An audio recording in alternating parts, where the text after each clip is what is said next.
우리가 매일 접하고 있는 생활 속 물건들입니다. 여러 가지 소재가 보이지만 잘 살펴보면 금속이 생각보다 많은 비중을 차지하고 있군요. 금속과 동떨어진 삶을 상상할 수 없다면 그 속을 좀 더 깊이 알아보는 건 어떨까요? 금속에게는 공통적인 특징이 있습니다. 번쩍거리는 광택, 열과 전기를 전달하는 전도성, 두드리거나 압착하면 판처럼 얇게 펴지는 전성과 실처럼 가늘게 늘어나는 연성, 그리고 수은을 제외한 모든 금속은 상온에서도 고체로 존재할 수 있죠. 우리가 잘 알고 있는 대표적인 금속으로는 금, 은, 철, 구리, 알루미늄 등이 있고요. 그중에서도 대표 주자는 단연 철이라고 할 수 있습니다.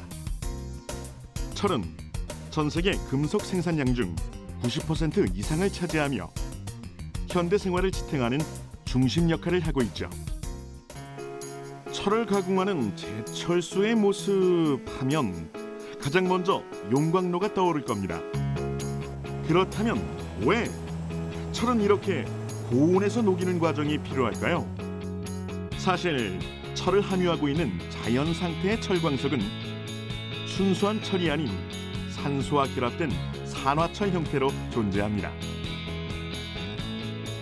스토커처럼 늘 철의 주위를 맴돌던 산소가 철에 찰싹 들러붙게 되면 부식을 일으키면서 서서히 철의 생명력을 빼앗아가죠. 누가 이 산소를 좀 떼어줘. 광석 속에 함유되어 있는 특정 금속만을 분리, 추출하는 과정을 재련이라고 하며 철의 재련은 높은 온도의 불 속에서 이루어집니다.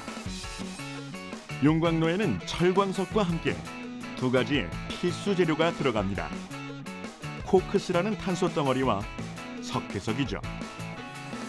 탄소는 산화철을 환원시켜 산소를 제거하고 석회석은 철광석의 불순물을 녹이 없애는 역할을 하고요. 그리고 이 과정에서 또 하나의 매우 중요한 현상이 일어나는데요. 순수하게 남은 철의 결정구조 사이사이로 탄소가 비집고 들어가 철과 한 몸이 된다는 것. 두둥! 철의 운명이 바로 여기서 결정됩니다. 철에 탄소가 들어가면 철의 모양이 잘 변형되지 않는, 한마디로 단단한 성질로 바뀌게 되는데 탄소 함량이 높을수록 강도도 더 높아진다고 합니다. 용광로에서 산소와 불순물을 제거한 후 가장 먼저 얻어지는 철에는 탄소가 약 2에서 4.5% 포함되는데요. 이것이 바로 선철, 즉 무쇠고요. 탄소 함량이 0.035% 이하의 극미량이면 알루미늄보다 무른 순수한 철, 순철이 됩니다. 그리고 이 둘의 중간쯤 0.08에서 2%의 탄소를 포함하면 철과 탄소의 합금, 탄소강이 만들어지죠. 탄소강은 다시 함량에 따라 극저탄소강부터 고탄소강까지 4단계로 분리되는데, 특히 고탄소강은 자동차 부품에서 주 활약을 하고 있습니다. 자동 변속기, 조향장치, 호스 클램프, 그리고 생명을 보호해야 하는 안전벨트의 버클까지 주로 경도가 높아야 하는 부품들에 고탄소강이 쓰이고 있죠.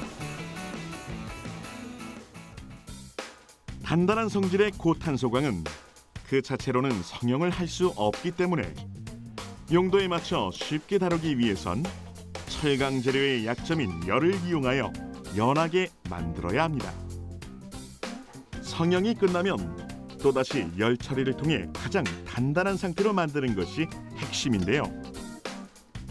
특정 온도에서 일정 시간 달군 철강을 물이나 기름에 넣어 빠르게 냉각하는 퀸칭으로 재료의 경도를 높이거나, 퀸칭 후 너무 강해져 깨지기 쉬운 상태가 되었다면 템퍼링 공정을 통해 다시 연성과 인성을 부과하여 전보다 유연하게 만들 수도 있습니다. 철강의 강도와 연성을 확인하는 인장 실험. 너무 무르면 쉽게 변형되고 너무 강하면 충격에 쉽게 부러지는 보기와는 달리 엄청 민감한 녀석인데요. 같은 성분이라도 열 처리 방법에 따라 조직이 크게 달라질 수 있기 때문에 용도에 맞는 최적의 상태를 찾는 것이 철강을 가장 잘 활용할 수 있는 핵심이라고 할 수 있습니다. 열 처리를 어떤 식으로 하느냐에 따라서 얘 미세 조직을 어떤 식으로 우리가 컨트롤할 수 있고, 이 미세 조직을 어떤 식으로 컨트롤하느냐에 따라서 얘의 물성들이나 기계적 특성들이 어떤 식으로 이제 변해갈 수 있느냐, 이제 그걸 이제 좌우하게 되는데요. 특정한 고탄소강 하나라 하더라도 얘가 최종적으로 어느 부위에 어떤 식으로 쓰이느냐에 따라서, 그래서 이제 그쪽에서의 요구 특성이 어떠냐에 따라서 열 처리는 다양하게 이제 진행될 수 있는 게 되고요. 그래서 이제 그게 이제 열 처리 이제 기술이라고 할 수 있겠죠. 예.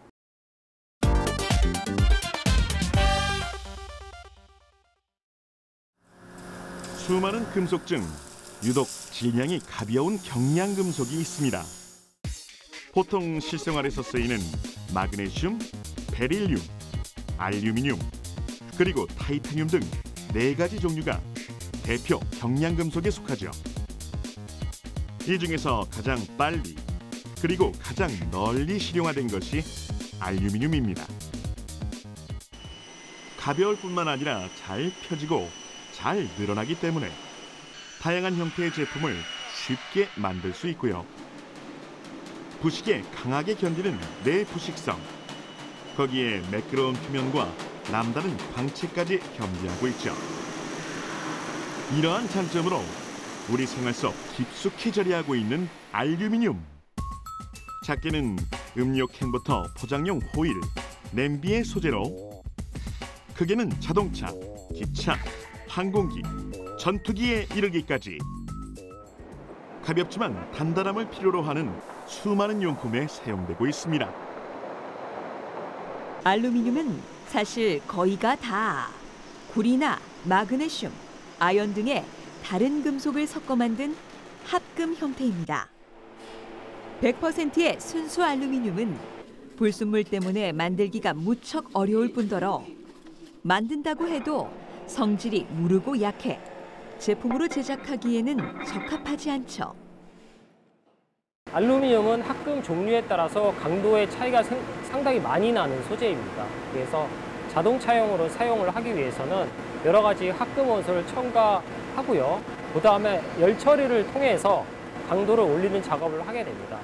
그렇게 되면 실제로 예전에 쓰였던 철 소재에 비해서 상당 수준에 이르는 강도를 갖는 판재를 만들 수가 있습니다. 알루미늄 합금은 만드는 방법에 따라 주조용과 가공용 합금으로 구분됩니다.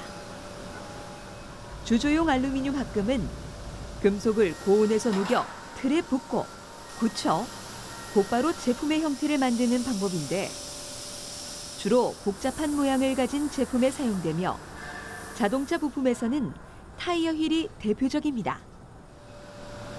합금을 틀에 부었을 때 잘 채워지는 유동성을 높이기 위해 실리콘을 합금 원소로 포함하고 있고요. 마그네슘, 아연 등을 포함한 가공용 알루미늄 합금은 금속을 강한 힘으로 펴거나 두들기거나 압출하여 일정한 모양의 봉, 판, 선 등을 만들죠.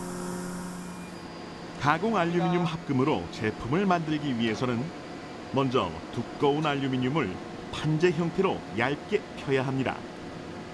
밀가루 반죽을 밀듯 두 개의 롤러 사이로 금속을 통과시켜 얇게 펴는 압연 과정인데요.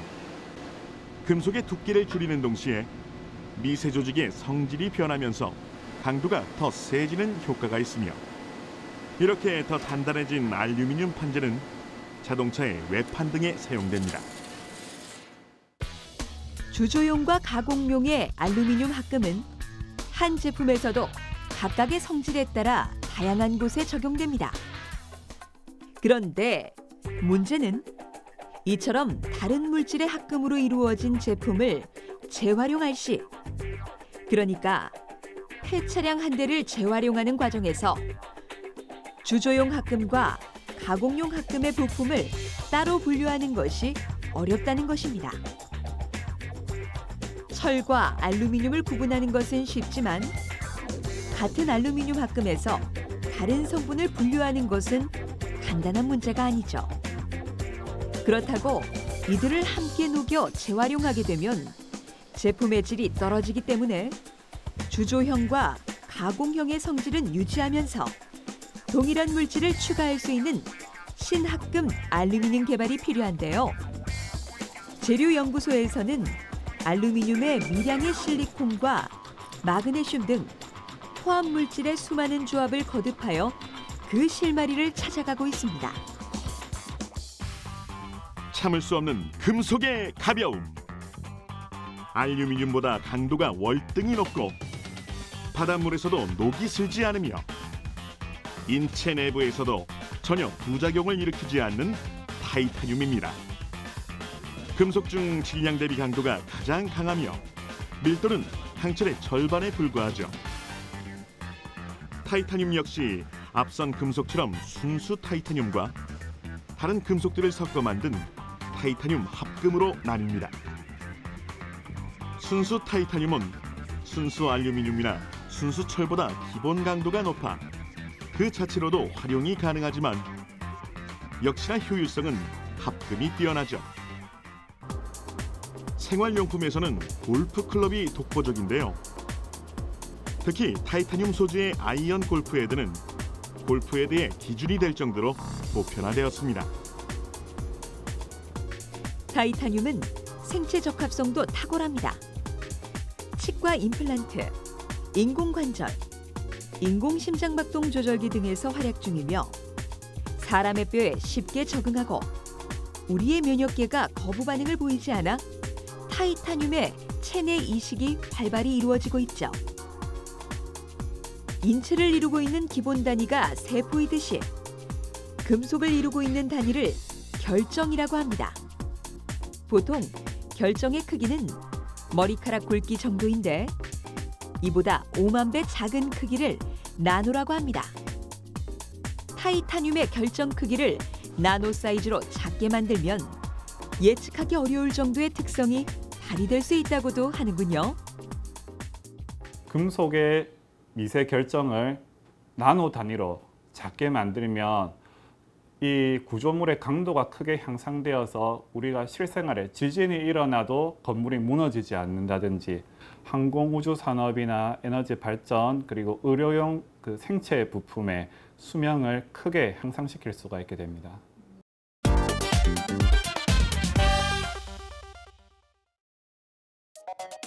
재료로서 다루기는 쉽고 물건으로 완성되었을 때는 견고함과 불변성을 가지는 금속의 반전 매력. 그 덕에 인류는 오랜 옛날부터 다양한 금속 재료를 활용하여 생활에 필요한 일용품과 장식품을 만들어 왔습니다. 금속 공예는 재료에 따라 크게 귀금속 공예와 보통 금속 공예로 나뉘며 금, 은, 백금 등의 귀금속으로는 주로 장식품을, 그 외 구리나 철과 같은 금속으로는 도구와 기기 등을 만들고 있는데요. 구리만으로는 너무 무르기 때문에 구리를 기본으로 주석이나 아연, 니켈 등을 섞어 단단한 합금으로 사용하고 있습니다. 기원전 2500년 무렵부터 오늘날까지 생활 속 깊숙이 자리 잡고 있는 금속 공예품입니다. 금속에 적용할 수 있는 가공법만 해도 수십 가지.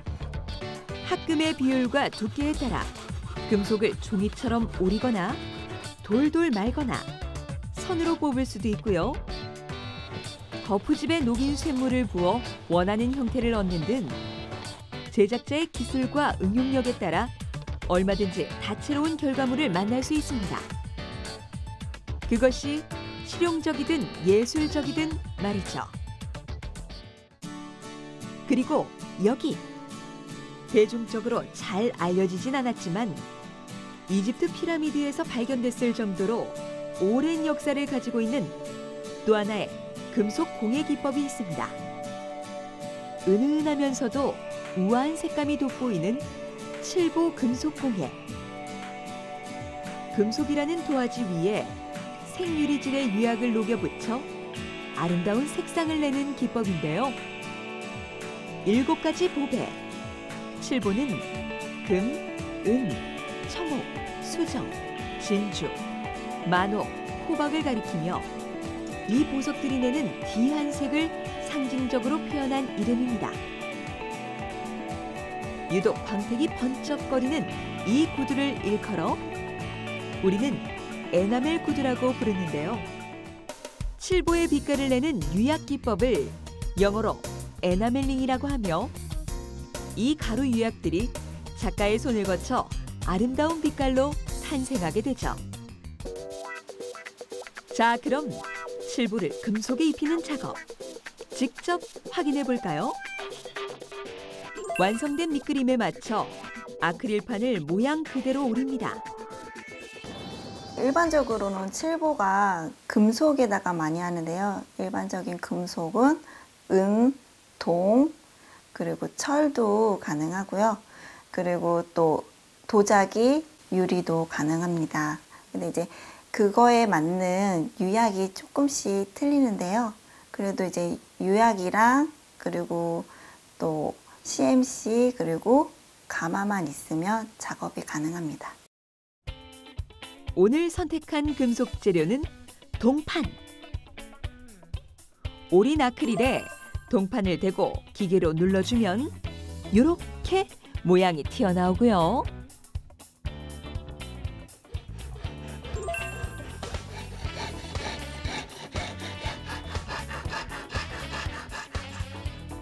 자른 동판은 그대로 가마 속으로 직행. 금속 표면에 있는 산화 피막을 제거하는 단계인데요. 이를 제거해야 금속의 내구성이 좋아지고 부식에 강해진다고 합니다. 열 처리한 동판을 물에 담그자 우르르 떨어져 나가는 산화물. 한마디로 금속이 때를 벗기는 거라고 할 수 있겠죠. 말끔한 몸이 된 동판에 이제 유약을 입히겠습니다. 백색 유약을 입은 동판은 다시 가마로 들어가 약 섭씨 800도에서 유약을 녹이는 소성 단계를 거치는데요. 색깔의 디자인에 따라 여러 번 소성을 반복해야 합니다. 저희가 금속에다가 칠보를 하는 이유가요.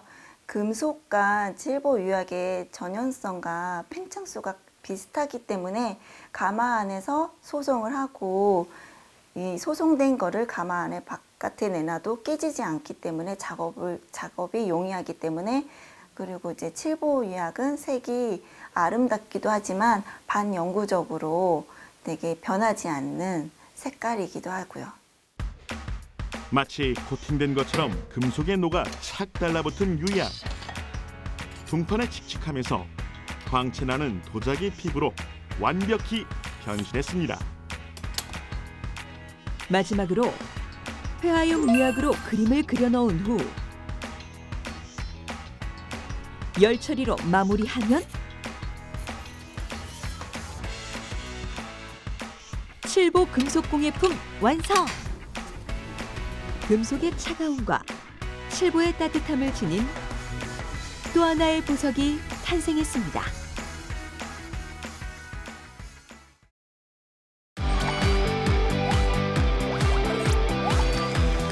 속 쏘는 과학. 사이다.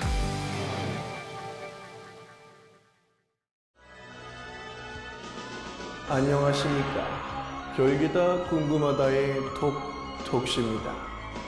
저희는 비상구 속 사람은 남자일까 여자일까에 대해 파헤치던 중이었습니다. 그런데 말입니다. 별게다 궁금하던 저는 문득 한 가지가 더 궁금해졌습니다. 여러 비상구를 관찰하던 저의 눈을 사로잡은 아주 놀라운 사실. 바로 모든 비상구의 색깔은 초록색이었다는 점입니다. 도대체 왜 비상구의 색깔은 초록색인 걸까요? 비상구가 초록색인 이유 혹시 여러분은 알고 계신가요? 초록색이 칠판도 이렇게 약간 초록색이 그 편안함을 주는 색이기 때문에 좀 초록색이라는 색깔이 약간 좀 안정감이 좀 드는 색깔이라. 녹색을 보면은 안전적인 느낌이 들어서 그냥 눈에 잘 띄게 하려고. 일단 되게 튀잖아요. 그러니까 초록색 아닐까요? 너처럼? 좀 쓰려고 이거 입었었는데. 글쎄요, 생각해본 적이 없는데 원래부터 그랬던 거 아닐까요? 만든 사람이 초록색을 좋아하는 거 아닌가? 저는 개인적으로 빨간색이었으면 좀 낫겠다 생각했거든요. 좀 더 사이렌이나 약간 이런 색들이 약간 빨간색이다 보니까 좀 더 집중에 이목시킬 수 있고 그 사람들이 보고 빨리 눈치챌 수 있을 것 같아요. 빨간색이면 뭐 약간 뭐 죽으러 가는 그런 느낌이잖아요. 약간 그래서 초록색. 빨로미. 여기도 저기도 여기도 우리 주위에서 흔히 볼 수 있는 비상구 표지판은 대부분 초록색입니다. 아니 눈에 잘 띄는 빨강, 노랑도 있는데 왜 하필 비상구는 초록색이죠? 사람의 망막에는 간상체와 추상체라는 두 가지 세포가 있습니다. 간상체는 빛이 적은 상황에서 그리고 추상체는 빛이 많은 상황에서 작용하게 되는데요. 비상구가 필요한 상황은 정전이 되거나 화재로 인한 연기 등으로 인해서 어두운 상황이 많습니다. 그런 상황에서 주로 작용하는 간상체의 경우에는 붉은 파장의 빛보다 녹색 파장의 빛에 더 잘 반응하기 때문에 주로 비상구가 녹색으로 설계된 것입니다. 상자 속 빨간색과 초록색 불빛 중 더 잘 보이는 색을 물은 결과 초록색이 보여요. 초록색이요. 초록색이요. 초록색이라는 답변이 더 많았는데요. 그 이유는 우리의 눈에 숨어 있습니다. 특정 물질에서 반사된 빛이 우리 눈에 있는 망막 속 추상체와 간상체라는 시세포로 전달되고 이 두 시세포가 대뇌로 신호를 전달해 색을 인지하고 구분할 수 있는데요. 이 과정에서 사람은 무려 200에서 250여 가지 색을 구분할 수 있다고 합니다. 간상체와 추상체는 하는 역할은 같지만 정반대의 성질을 가지고 있는데요. 바로 활동하는 시간이죠.